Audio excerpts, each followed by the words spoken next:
Welcome into the Illini Inquirer Podcast. It is Jeremy Werner and Derek Piper. We got to squeeze some basketball into these podcasts between better than expected Illinois football season. That is for sure. So before I headed to Oregon and Derek Piper goes to Ole Miss, we got to talk about this Illinois basketball team. So we had media day a couple weeks ago for Illinois and got to talk with most of the players, and we continue to get that content out to you as we lead into a season opener that is 2 weeks away against Eastern Illinois. So what's up, Piper? How are you, man? I'm doing great, man. Enjoying this football ride for sure. I got a chance to first game I attended this season. Had the kids stay home with the wife. She gave me everybody's like, oh man, you got the free pass. I did to go out the tailgate lots a little bit and go to the game with my brother and my buddy. So we definitely enjoyed it. Big time atmosphere, very memorable day just with rededication, the jerseys, which looked awesome, by the way. And I'm having fun on the radio show talking each week about the college football playoff. And that's becoming more and more real. So I'm enjoying the ride, but also here we go with hoops, right? A week and a half from the season opener. A month from now, we've already seen them play Alabama, which is crazy to say, gearing up for that then Thanksgiving Day game against Arkansas. So it's coming in a hurry, and will be a good test here this weekend, and certainly looking forward to get down to Oxford to see it with my own eyes. Yeah, some of us on the Illini beat, especially Joey and I, call this like double up season. This is where they both overlap season with Illinois football and basketball. So it is a crazy time, but a really fun time. And I will say they kind of they can play off each other, right? I mean, football always has recruits over to the basketball games because what atmospheres those have been. Seeing Tyler Underwood and some of the Illinois coaches at these games, like it helps that you can bring recruits to a sold out stadium with these tailgates. They see this atmosphere. And as Brad Nessler said on the podcast yesterday, like Illinois got a great tailgating setup and Grange Grove and everything they got going there. So it feels like that's finally live. And that certainly doesn't hurt Illinois basketball recruiting too. No, absolutely not. Yeah, I talked to Lincoln Williams earlier this week. Really nice prospect out of Kankakee, junior, good athlete, Mac Urban Fire program that said, hey, one of the things I love the most about Illinois as a whole is the atmosphere. And he roped football in with that as well, having seen the Michigan games like I've been to, State Farm Center, you get 16,000 in there. But to be around the fans and to know that it feels like a big event anytime that the team plays, that's something that they love to experience. And look, you think about the student life too of this thing, whether you're a football player, maybe in the offseason you're going to basketball games or vice versa. Like it's nice to be able to have that as another nice bonus of what you can do as a student. So I know the basketball players, when we asked them, kind of even messing around at media day, like, hey, you guys teaching Kasparas and Thomas Love what football is about? And they're like, yeah, they haven't quite understood it yet, but they enjoy the tailgate lots and we're getting them there. But yeah, no, it's good for both sides when both are humming, and right now they are. Yeah, Coleman Hawkins sitting there like, where was this when I was there, right? Like you didn't get to see much of that. But Tommy did tell me he got to his first football game, and it was quite an experience against Kansas with all that the sellout there. But let's talk about hoops, Derek. We're going to get into Ole Miss, what you want to see in this exhibition, what we can learn from this exhibition on Sunday, 11 a.m. Central Time. Joey and I will still be on our flight back from Oregon at that time, but you will be down in Oxford by the Grove for a big weekend for them with their athletics program. But I also want to dive into the Tony Bennett thing a little bit later with you. But let's start with here. This team's starting to get a little bit more hyped. They were not in the AP Top 25 preseason poll, but I'm just sensing that from the national media perspective, there's some good vibes emanating out of Illinois, and there seems to be some hype emanating out of Illinois, and I would imagine that comes from the staff. But also, Illinois is doing their own in-house docuseries this year, and I don't think they do that if they don't have confidence in what this team could accomplish. The Illinois video team is unbelievable. The first two episodes have been great. I would assume we're talking about Quay Jones was really cool, but I don't think they do this, Derek, if they feel like 2 years ago is happening again, right? That this team's going to squeak in. I think they feel pretty good about this team. So what do you kind of make of, as we're getting closer and closer, there seems to be more and more confidence emanating out of that building? Yeah, I think it's cool. I think it's something Brad has never lacked, really, as far as confidence goes. And certainly, even 2 years ago, thought that team was going to be able to click and have those pieces work. But yeah, I mean, you got a different level of NBA talent coming off an Elite Eight. It feels like they're trying to capture this different level of attention nationally when you have that type of run, when you have NBA prospects as well. And just like the hunger is there, Illinois basketball fan wise, for anything they can get on this team. So yeah, no, I think the docuseries, like you said, is really, really cool. They've got a great media team, branding and all of that video that they're flexing their muscles right now. So that's exciting. I can't wait to enjoy what is kind of like a Hard Knocks behind the scenes for Illinois basketball, which is great. And yeah, I think nationally, number one, you got people paying attention to Illinois going into a season. That's totally new, but there's a different level of it again when you're coming off that Elite Eight. And it helps when you got the mock drafts that are going hand in hand with it. When you see Jeremy Wu from ESPN, I think he was the one that wrote it, or maybe it was Jeff Borzello, did the top 10 teams in college basketball that NBA teams will be watching. You're on that list. You got a guy that's number 6 on Sam Vecini's mock draft and on the Athletic in Kasparus. So all of that is aligning with it. You got people that cover the NBA draft and scouting and that kind of stuff, tweeting out about different prospects that Illinois has, or you got the national media hearing things or stopping into town.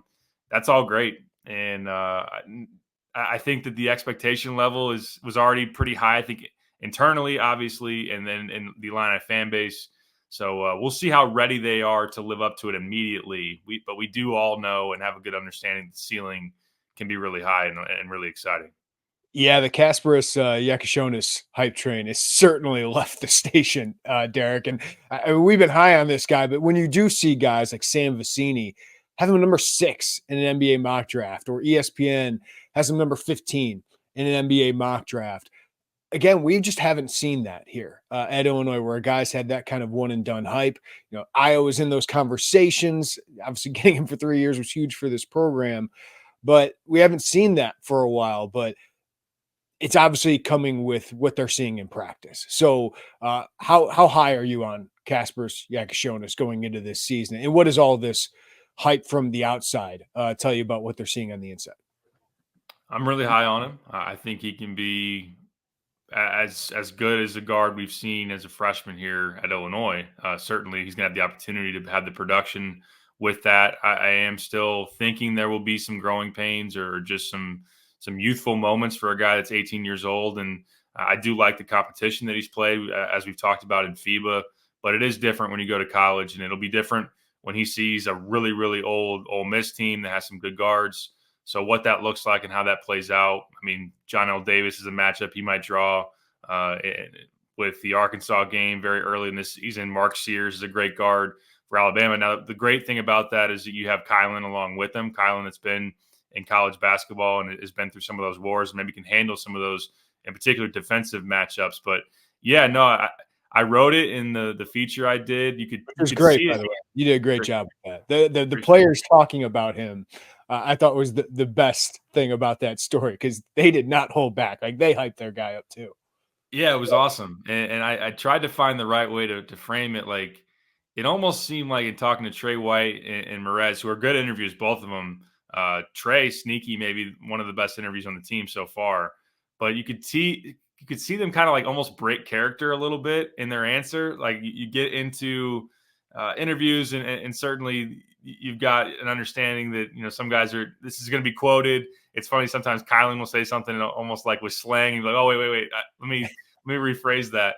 But immediately they went to KJ is cold. Like, he's cold and he's awesome, all that kind of stuff. And another thing was being at Terrence's draft party. And that was probably a week after KJ had been on the court and able to do a little bit of what he showed in the summer. And you could just see it on the faces of the staff when they were talking about him. And so it's been ever since he got there. And he had a tremendous summer, which I outlined in there, from the end of the Spain league into the workouts at Ubben for a couple of weeks, then Lithuania in the Euros, and played Nolan Traore. So it's been a heck of a momentum gaining thing for him. And it's obviously been nationally recognized, and the staff is just over the moon with him. Yeah, like you get really excited when Igor Demon comes on like the radar, and now you see ESPN has Kasparas is like the number one international guy coming over here because what he did against that competition, right, during the offseason, and that's what gets you so excited is against these other likely lottery picks he's produced. And that's why I think he's deserving of all of this and why I think he's not coming in as a normal 18-year-old freshman. This guy has shown it at the highest levels internationally. Another guy kind of crazy, Jeremy, that Igor on Vicini's mock, and look, none of these guys have played, in particular the freshmen, have played a game yet. Brad will tell you he hasn't made a layup yet, right? Yeah, right. Which is true. But Igor's 23rd in the mock right now, I think, and Kasparas is 6th. And I hadn't heard Kasparas' name. Not saying he didn't exist or that he wasn't some high-profile international player, but until things went sideways with Igor. So it might be, and the way I know that Illinois thought it when they had a chance maybe to get back in on Igor at the very, very end, was that Kasparas might be the more productive college player immediately because Igor's maybe a little bit more upside and who he can become in the NBA. Now it's like, is Kasparas just the better player? Like he outplayed him in that Spain League final, and now he's ahead of him on some, like you mentioned, on some of these mocks and some of these projections. We'll see how Igor does at BYU, but maybe that's one that worked out for Illinois ultimately in getting outbid or however it played out with Igor at the very end. I just realized we haven't talked about the Butler scrimmage because it doesn't sound like most people have talked about the Butler scrimmage. Seems like Illinois has kept that under wraps, Derek, but I know you've gotten a few nuggets out of that. What was the most interesting thing you've heard about that Butler closed scrimmage? I think, number one, Will Riley being the leading scorer for Illinois, 19 points on only 9 field goal attempts. That's something. That other 5-star freshman, yeah. Yeah, right, exactly. Yeah, he's pretty good and wired to score, certainly. So that was good to hear. It sounded like Kasparas didn't shoot it great, but had 7 or 8 assists. Everything runs through him offensively for the most part. Not saying that Kylan won't have his opportunities, but he's the primary playmaker. And it just felt like, in talking to people that saw it, that he was just very much in control of the game, did what he wanted to do off the dribble and those type of things. Had heard Kylan was the second leading scorer, made a nice two-way impact, defended well, and then also flashed his ability to hit from 3, score in transition. And you had a couple of double-digit efforts scoring-wise from Ben Humrichous and Trey White, veteran players, guys that have obviously played a lot of college basketball. So liked hearing that. Merez going up against a 7'1" center, I think, in Andre Screen. Does seem like, just even watching some of the Butler highlights, that Screen got him a few times in terms of scoring inside, but I know that the staff felt like he battled pretty well for the most part. And without Tomislav in the mix, you do have, similar to last year, if not even a little more exaggerated, like there's going small when Merez isn't on the court. So what does that look like? Do you give up some on the inside on the defensive end? But then, of course, you can put 5 shooters out there and hurt people with your spacing. So like you said, there wasn't a lot that came out of it. We'll talk to Brad later today. We'll see if he has any more details to say. Maybe he won't. But that's why I can't wait for this Ole Miss. I want to see it. Instead of just hearing about it and seeing highlights, I want to see it all. So that we're finally about to have that happen here on Sunday. The other guy that's is getting some hype again, and I know you and I have been high on him. I just thought he was a great addition, is Ben Humrichous. Our boy John Fanta throwing out the hot take of could be the next Dalton Connect. I don't know how similar they are as players. I mean, they're both white and they can shoot the ball. Like that is true. They come from a lower level. But Ben Humrichous is a 4. Dalton Connect is a 2. Dalton Connect's a better athlete. But I'm glad people are starting to talk about him again. Brad Underwood has talked about him publicly about, hey, this guy is really, really good. And I love that he can be, maybe a third option on this team, Derek, because boy, he's a great shooter. So I'm just glad we're talking about him as such an important part of this team. Yeah, for sure. As an older guy, as somebody that shot 43% from 3 last year, one of the best catch and shoot weapons out there in college basketball last season when you look at his analytics. So it makes sense as you see all that he can do offensively too. It's more than just off the catch shooting. He can pull up off the dribble. He can booty ball you a little bit, some mid-post ISO. So, yeah, no, they're different players. Like you said, Connect's got a lot more break you down off the bounce / play above the rim a little bit. Humrichous, although, can be like a lighted up 3-point shooter. So that's one thing where I get the parallel. I get maybe the upside of what he could be, and maybe we're sleeping on him, or some on the outside are sleeping on, could he be the leading scorer on this team? Could he be similar to Marcus Damask? I don't know, is he going to be a first team all league guy or a second team potentially, depending on how it plays out. It will be interesting, but we said it before, Missouri Valley guys clicked in the Big Ten last year. When you look at Damask and Lance Jones and Rink Mast as well. Ben Krikke had a nice year at Iowa. So, yeah, no, I've heard a lot of really, really good things as a guy that's just been pretty darn consistent. I know that Underwood here recently has really highlighted Trey White as the most consistent guy, but it sounds like Ben has been pretty close, if not right there with him, as a guy that you know what he's going to bring, and maybe a better defender, although it's still have to be proven out. Right. Maybe a chance to be a better defender than some would think. He has trimmed his body pretty well. Like he looks like he's definitely in shape. They were talking to media day. He's run what, like a 4:30 mile or something ridiculous. Something that sounds like absolute death. That sounds like I would die if I tried to do that.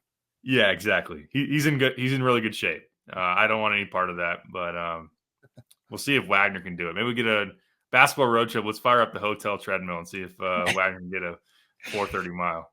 Could half a mile for me would be pretty good. 4:30. Can Wagner get a third of a mile? I'd like to see that. See if he could do that. The other thing I want to bring up is Tomislav Visic. No news yet there, Derek. And listen, Illinois can be good without him. They can't reach their ceiling without him, in my opinion, because we talked about it all summer. He's a guy they don't have otherwise. Like Kerry Booth did a story on him, really impressed with him, really tall, really long, athletic, springy, and can shoot the cover off the ball from what we hear. So he's really good. Merez Johnson, big, strong, tenacious rebounder. Tomislav Visic is, seeing it in person, he is a legit 7 foot. He's got some size to him. We know he's got some skill to him, but he's an actual rim protector. Not great. I don't think he's going to be all league defensive or anything, but he's a rim protector they didn't have last year that I think can handle his own in the post, and then just have that stretch big man who can pass, who can shoot, can go down and post up people. If they have him, it just feels like they have answers to everything. If they don't, it's a big question mark for this team, kind of like it was last year. Do they have a true post? Do they have that flavor that they can go to against these good Big Ten big men? Yeah, you get thin at the 5 if you don't have him, or at least having to play a little more small and not having that post defense, like you said. I agree with you. I don't know that he's going to be spectacular defensively. I would expect not. I do think maybe how he plays in drop covers, I really want to see what that looks like. Is he somebody that is kind of that slow plotting big that you can exploit a little bit? But just at the very least, he's 7'1" when he walls up at the rim and can contest some shots that way, or just be something you have to account for when you go to the rim as a guard, or if you're trying to bully ball post up against him, because Merez is more 6'9" probably than he is 6'10". Although he is very strong, he's a freshman that those guys tend to foul a lot. And if he's on the bench with foul trouble, then you're talking Kerry Booth and you're talking Ben Humrichous, and that would be something you probably don't want against Vlad Golden or Omar Ballo. Like around the league, there are a number of post players that could give you some problems. So, Tomislav is somebody that not only it sounds like he's shooting the cover off the ball. In the fall, I've been told, and have been checking in on this to update, like about a 40% 3-point shooter in 5-on-5 this fall. So pick and pop, stretch it out. And I do think that he can also pass a little bit, like from the top of the key and some dribble handoff stuff and those type of things. So when you're talking about the spacing, the 5 out, the ability for anybody to shoot the 3 on this team, you get that in lineups with Tomislav out there. And I do think that also at 21 years old, who's battled some older dudes, that's something you definitely want. And we'll see. Will Brad have an update today? I would assume not, but the clock is ticking on this opener for sure. Anything else before we get to the Ole Miss exhibition, what you want to see? Anything stand out about media day interviews you had with the players? Yeah, I think that Trey's really awesome. I think he's somebody that people, as they get more familiar with him, will appreciate that addition. Almost felt like a little bit of an under the radar one for Illinois when they got him, and he's somebody that I've heard both him and Ben have gotten attention of the NBA scouts that have cycled through Oven quite a bit. Like Ben is somebody that was somewhat on the radar as a shooter, but maybe if he would have stayed, I don't think he was going to, but if he would have stayed in the draft, maybe you'll take a slight look at him as a summer league, just see if he can shoot. But I think now they're looking at him. Trey White was on some radars after his freshman year at USC. I think he's impressed people. So, but yeah, I just like Trey's mentality. He's all about, he talks about and all he wants to talk about is winning. And I think it's a guy that coming off last year at Louisville, it couldn't have been fun. And not that I've really like pressed him on all that was wrong at Louisville. This is a guy that just seems he's hungry in a good headspace and just wants to play winning basketball. So yeah, to me that stood out with Carey too, because I asked Carey, I go, dude, you could have gone somewhere and kind of been a focal point offensively. You might be coming off the bench this year. Like, why'd you want to do that? And he said, I just want to be a part of a winning team. I want to be pushed to be my best. And that's part of the evaluation process, right? Is finding the right guys who are bought into that thing. Now, you don't play, and by January, are you still happy? Brad's even spoke to that. Like, we'll see with these guys at that point. But they are saying the right things. Like some of these guys who are coming in and maybe have more competition than they thought when they originally even committed, those guys seem pretty bought into it. Like Jake Davis, I know he was not coming in here thinking he was going to be a starter right away, but that kid was saying all the right things about, hey, I love this. I want to be part of a winner. It's making me better. These guys do seem bought into the process and being part of a contender. For sure. Yeah, you can go on down the line, really. I think that DGL is a guy that obviously didn't run from competition. He could have if he wanted to. Really early in Ty, for sure.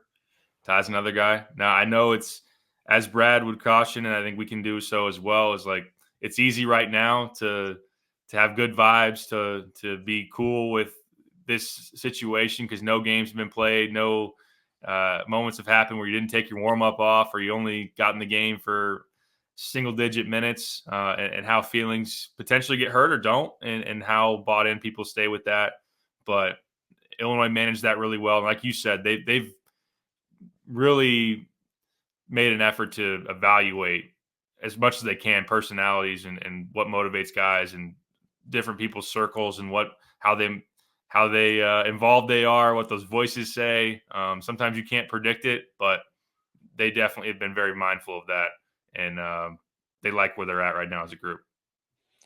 We got plenty more coming from Media Day. I know Derek, you're able to catch up with a lot of the guys. Joey was too. He's got a story coming out on Humrichous. I got a story coming out on Illinois and their international recruiting. Was able to talk with Underwood and Jeff Alexander about that. So we'll have a lot more leading into tip-off of the season here.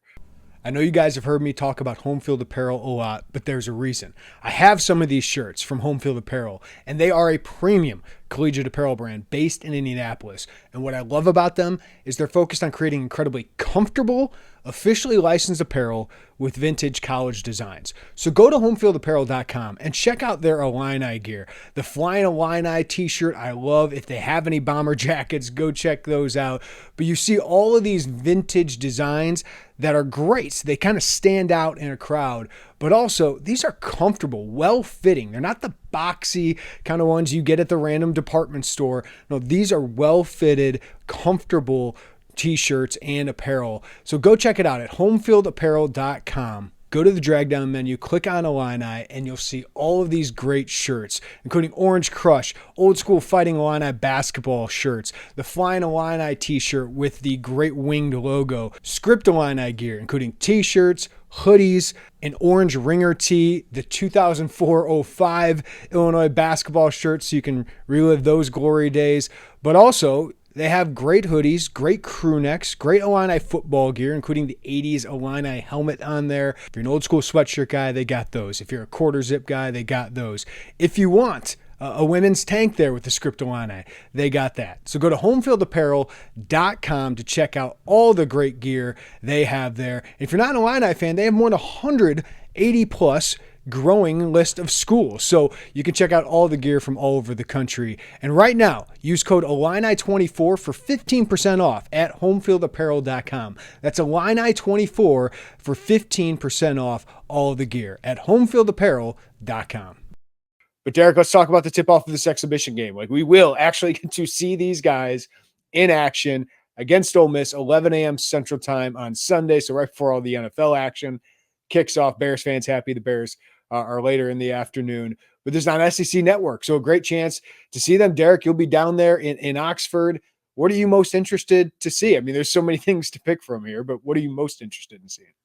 Yeah, there's a lot. There's a lot to go on here. I think that number one, how they defend, because Ole Miss is a team that's going to be able to score. They got a lot of older guys. They bring not back a middle school team. Not a middle school team. Yeah. Not a middle school team, and certainly a bigger task than what they saw with Butler. And Butler was missing Jameel Telfort, who's one of their best players, if not their best player.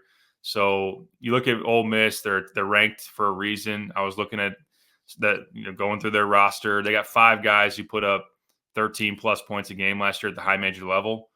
3 of those guys are returners, and they add 2. And Sean Padula from Virginia Tech comes in as he was maybe Vatech's leading scorer last year, 14 a game, also 4.5 assists. They get Dre Davis from Seton Hall. He's a 6'6" wing, 14 and 6, 6 rebounds, 14 points. Matt Morrell, though, as a returner, second team All-League in the SEC, guy that shot 40% from 3 on about 6.5 attempts per game. So really good shooter.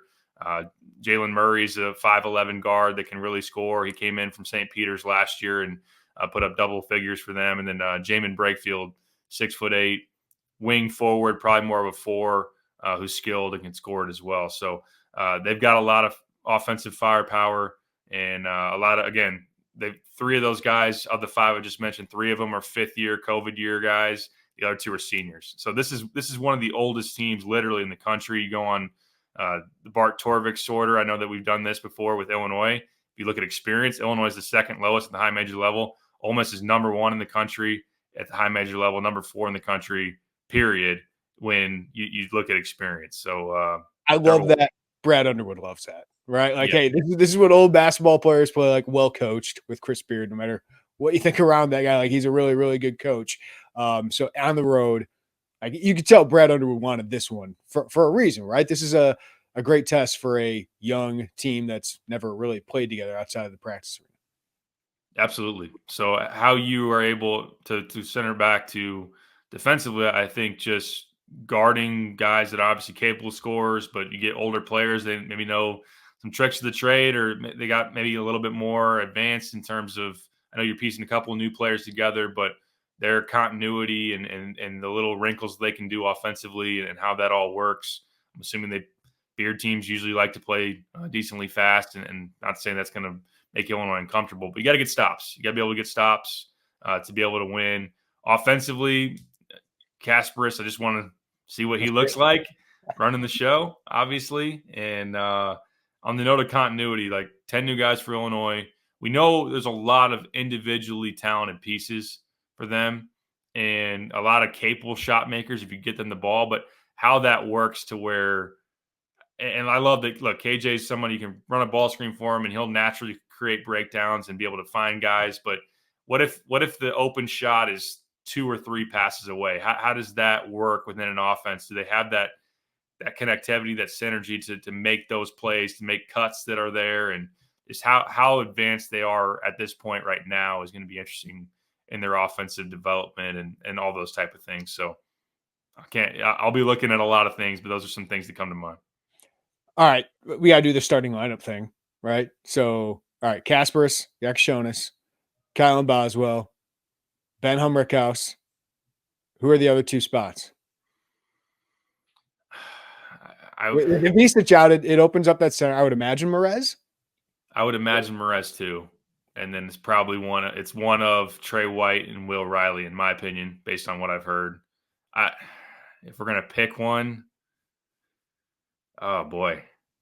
That's the hardest one. Like that's and listen, at the end of the day, how much does it matter? But like, I'm waiting for the Lauren Tate question later today to Brad Underwood who's starting, because it's a fun conversation, and it's a fun conversation when you have such a talented team that you're like, man, I feel like you could start 3 other guys on this. Like Ty Rodgers could start on this team, and you feel pretty good about it. So I'll lean Will Riley just because I think you bring in a 5-star freshman to start, and based on what he did against Butler, I think he's going to be one of your best players.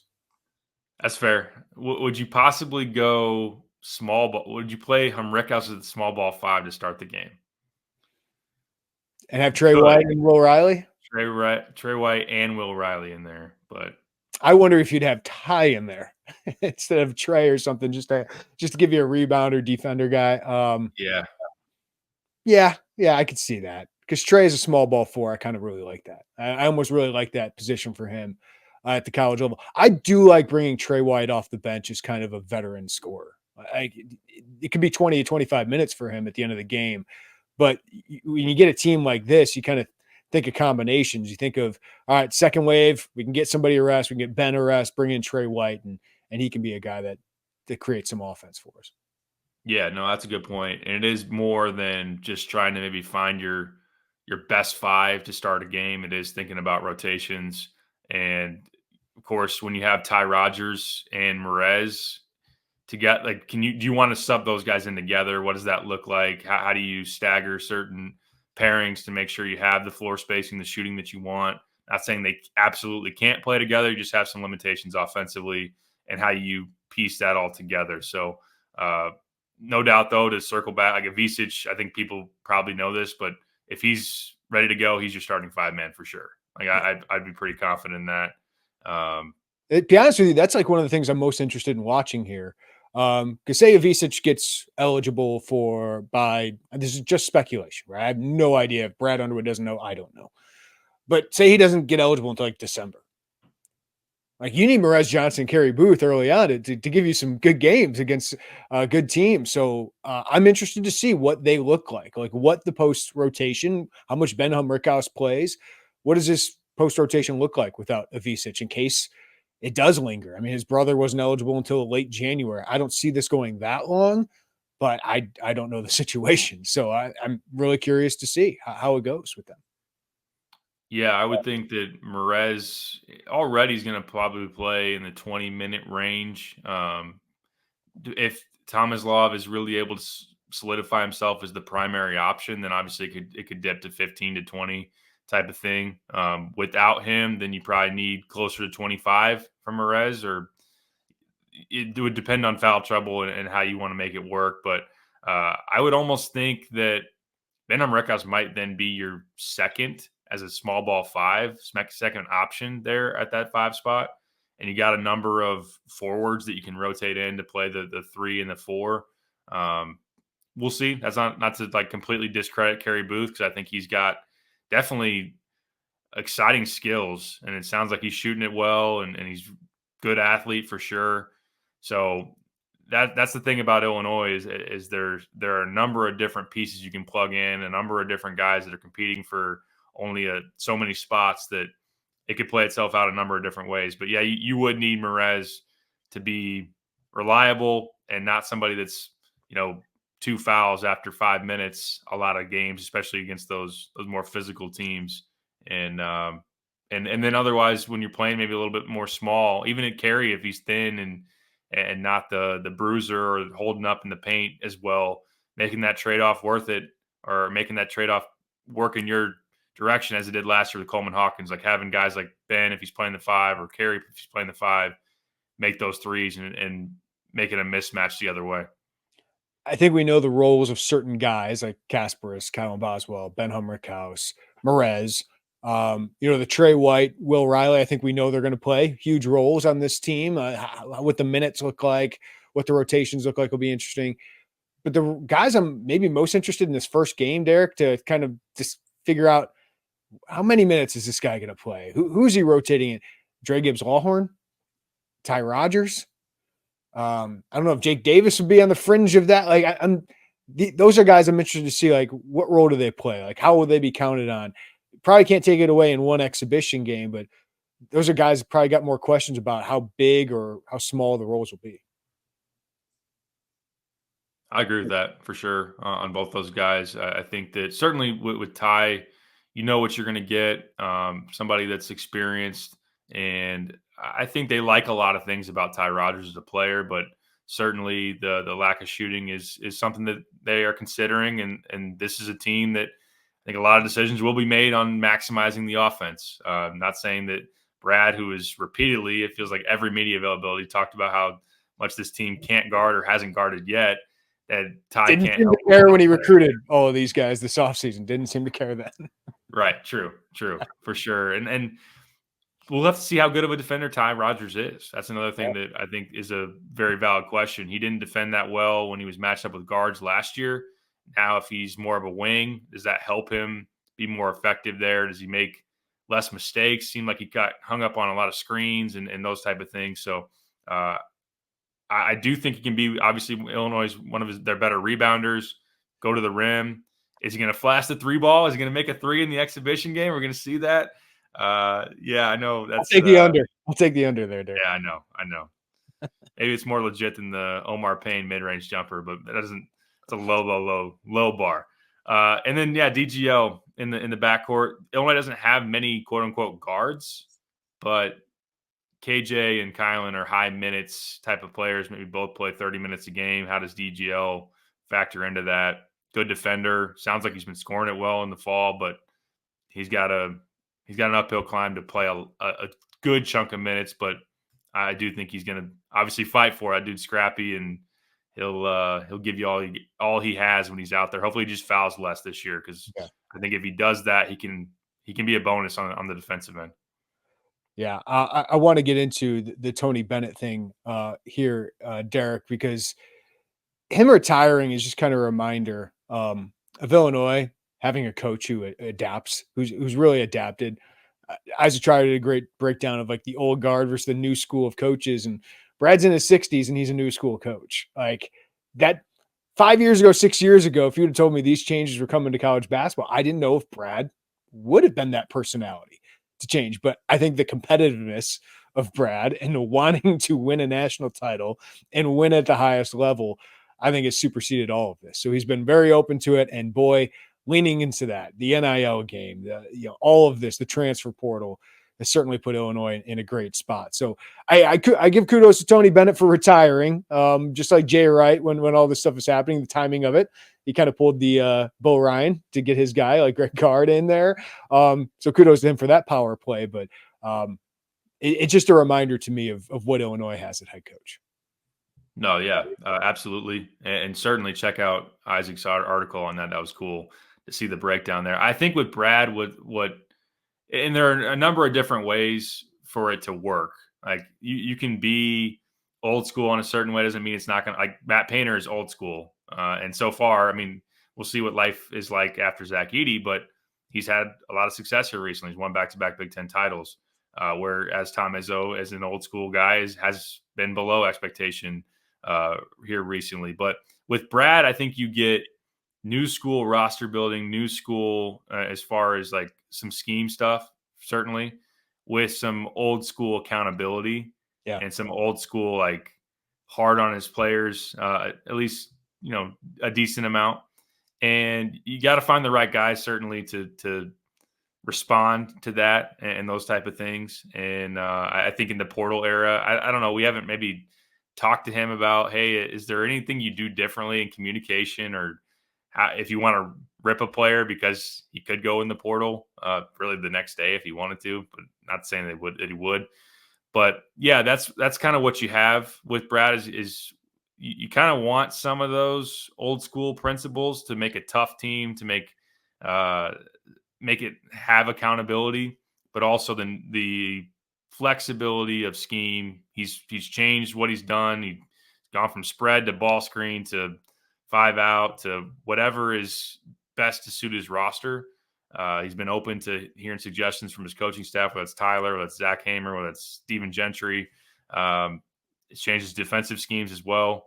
And then, recruiting wise, they are using the success. They're not being held back by anything, whether they're taking the success to the next level. They're taking their support in the NIL. That's one thing I don't know, and I wondered, admittedly, when Tony Bennett retires, like, does Virginia not have good NIL? Are they not capable of going out there and competing in that open market where people or do they choose not to be? Or they choose. See, that's where I feel less sympathy if they're choosing not to. Right, but some schools are still like leery of it, or coaches are leery of it, right? And I think Brett Bielema got that a little early on. Is like, hey, he's not willing to do this. Well, that guy's very, very willing to adapt, and maybe he wasn't as open to it early because Brad Underwood, he didn't have what Brad Underwood had, NIL wise. So I think you can not want to do it if you're a coach because you feel like it can ruin some of the things that you think have made the sport great. And I think that's part of why Jay Wright got the heck out of it. He's like, I don't want to do it this way. And it's like, okay, then hey, get out. And then he did. So yeah, that's the thing with Tony though. Like the environment didn't change from the time when he signed the extension in June. And I know that's one thing to harp on, but really throughout the summer, like having to deal with agents, having to deal with the portal, having to deal with NIL, like all that was not to make this totally let's bash Tony Bennett time, but that's where criticism there. Yeah. I'd be upset if I was a player or a Virginia fan as far as that goes for him to use the timing now. I get handing it off to your guy there, but yeah, and that is like recruiting in the old world was a lot to handle, like in terms of, you have to deal with handlers and parents and those type of things. And then, all right, who's bending the rules on certain things and for certain kids who wants what and all that. I do think it's a little bit more out in the open now in terms of dollar figures and numbers. And for teams that have good NIL backings, that's good news. I mean, obviously Illinois being able to weaponize the fact that they've got a hungry fan base. They got people that want to get involved. They got people that want to see their teams compete in that arena. And it's been all very positive for the most part for Illinois. It's definitely been a net positive in a big way. So, but yeah, to your original point, yeah, I mean, Brad, adaptability has been huge. And the fact that he's been willing to morph and change just shows. I do think you nailed it, though. I think it is the competitiveness in him that just will not allow anything to hold him back from doing what he wants to do. It's Bielema too. Bielema wants to win. And if you want to win, you got to embrace this stuff. Now, you got to sort through it. You got to make sure you're getting the right guys still. Even though they make money and make lots of money, you still got to find those guys you can push, Derek, and have those frank conversations with. And I think that's where Brad has a really good balance. I think Bielema is kind of the same way. Before we get out of here, my final thought going into this Ole Miss exhibition game, and it's not like preparing Illinois fans for a loss, but I am just so ready for the process with this team. It is not going to be a complete product. I think they're going to have a stinker at some point against one of these really, really good teams. I mean, all the SEC teams they're going up against, but that's part of why Brad scheduled this, is so that this team that he thinks has the highest ceiling of maybe any team he's had, which is saying a lot given he had a number 1 seed and an Elite 8 team. He wants to put them through the ringer and see what they are made of. And I think that's going to include failure at some point for a team that has not played together all that much. Sounds like they're gelling pretty well, but once you go up against another team with all the experience of an Ole Miss or all the talent of an Arkansas or whatever it is, Alabama, maybe the number 1 team in the country, at some point there's going to be some setbacks, but I'm going to have fun just watching this, Derek, and watch this develop and watch this team go through the process. Because I do think by the end of the year, Brad Underwood is going to get the most out of this team because that's usually what he does. And there is so much talent on here that once it does figure out what it is, who their guys are, how they play together, I think it's going to be a lot of fun to watch develop. I agree with all that. Yeah, and it will be fun for fans to get familiar with new faces and understand that there will be a growth to appreciate when you look at this team in February and where they were maybe in November and December, and certain guys that have come along, especially when you got freshmen like KJ and Will and even Merez and what that ultimately looks like. And then just more broadly, as far as cohesion and leadership, how that materializes, who's the voice in that locker room, in those huddles on the floor early in the season, and what that looks like later in the season too. I think that's going to be very, very interesting. I do think now it's easy to say on the front end of, oh, well, maybe on the outside, whether it's fans or the media, will be more understanding that if there is that loss or there is that stinker or the process is taking a little bit longer, that, there'll be patience out there. People will understand, and it won't be like you think of the COVID year IO team and Kofi when they came back and they lose at Missouri earlier that year or something like that. Like, let's freak out. Like, this team's supposed to. It was back-to-back to fall to 9-5, was it? Yeah. At one point, and then they win 15 of 16. And it was like, this team's unbeatable, and they go into the tournament and lose. But yeah, like I'm just ready for that. Like I'm ready for some ups and downs with this team. And I don't think if they went, they go to Alabama, Derek, and play in Birmingham and lose by 20 points. And no, this team is not capable of it. We've seen this way too many times. And this is a young team, but a very, very talented team with a really good coach. So I'm going to enjoy watching it mature, develop, and go through all those ups and downs. Yeah, a lot of fun. And to have the big games. I mean, we talked about it a lot, but they're really just only gain and don't lose a whole lot in terms of playing Bama and Arkansas and Tennessee. Like, you kind of go in those with not a lot to lose and a ton to gain. And even if you do fall short in one of those or whatever it turns out being, not that you want to take 5-6 losses in the non-conference. Of course, we'd be then talking about some others dropping like the bragging rights game or something like that. But there's opportunity for huge resume building wins. Like you said, you'll be putting your team through the fire. I think you'll learn a lot as far as how that goes. And yeah, I mean, the SEC is a great league to lock horns with. Ken Pom has the SEC right now preseason as the number 1 league in the country, above the Big 12. The Big 12's kind of been king here recently. I know they have, 5 top 25 teams on Ken Pom. Illinois is going to see 3 of those: Tennessee, Arkansas, and Alabama. And Ole Miss is considered a top 50 team. There's 11 top 50 teams. So you got the SEC challenges for sure. And that's going to be fun. It's going to be fun to see it all play out. Then you play what that team will look like when they play Duke in February. Can't wait for that one. A lot of fun to think about. 2 top 10 picks potentially going off against each other. 2 teams that probably have Final Four aspirations. That'll be a lot of fun. Cooper all right, Derek. Chicago Bowl. Hopefully. We look bad enough in the first game, Derek. Let's hope. All right, Derek.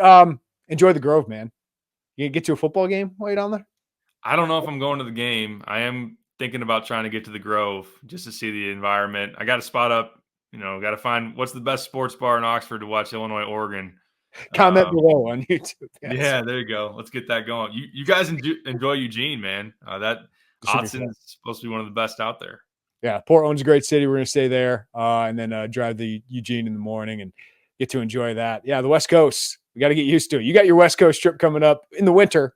Not as harsh winter here, but you'll be out here for several days as well with that Washington, Oregon trip. Man, enjoy Oxford. You and Michael Tuip plan to do a podcast after this, after the game on Sunday, so people be on the lookout for that. But thank you for listening to the Illini Inquirer Podcast. As always, give us a follow, rating, review. Wherever you get your podcast, check us out on YouTube. Hit that like button, subscribe, and hit that notifications bell as well. For Derek Piper, I'm Jeremy Werner. Everybody have a great day. Take care of each other, and we'll talk to you next time right here on the Illini Inquirer Podcast.